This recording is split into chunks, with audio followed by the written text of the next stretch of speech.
I expect Mark actually to be very open and very engaged, maybe surprisingly so. Q&A, even if it's a slightly grotesque version like it may be today, is his preferred format. And I think we've seen that internal to Facebook and we've seen it outside. He has an unusual degree of control over Facebook, so he is going to have to continue to show an unusual degree of responsibility with what happens there. And I think that is exactly what we're going to see today. We're going to continue to see, and I think this surprises people a little bit, that he is going to focus on what is good for people, not what is good for profit, for the very simple reason that without people, he doesn't have a mission and eventually a company. We know from prepared testimony that was released yesterday that he will tell lawmakers, quote, that the company didn't take a broad enough view of our responsibility over the years of building this platform of connecting 2.1 billion users globally. Is that true based on your experience there up to 2015?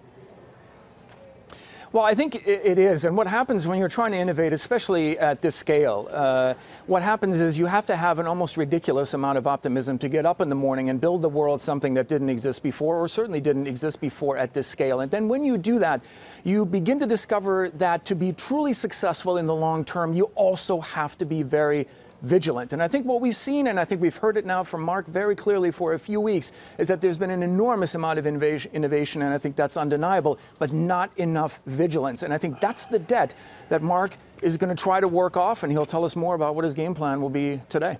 So this seems like a case of the disruptor disrupted to me. And how do they get trust back and get their footing back?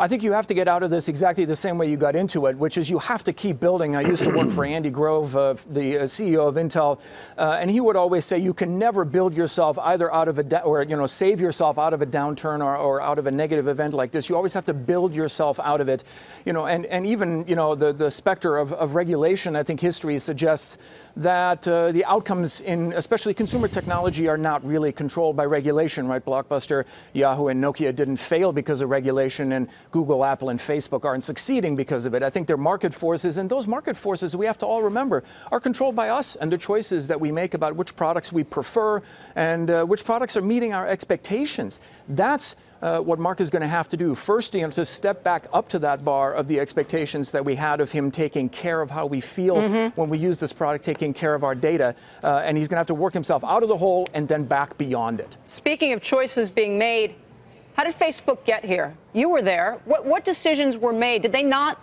Mark Zuckerberg not worry about privacy, or did he not realize it was going to become this kind of issue? I mean, what was the thinking within the company that would allow it to get to this point where suddenly we're finding out that millions and millions of people have had their data scraped?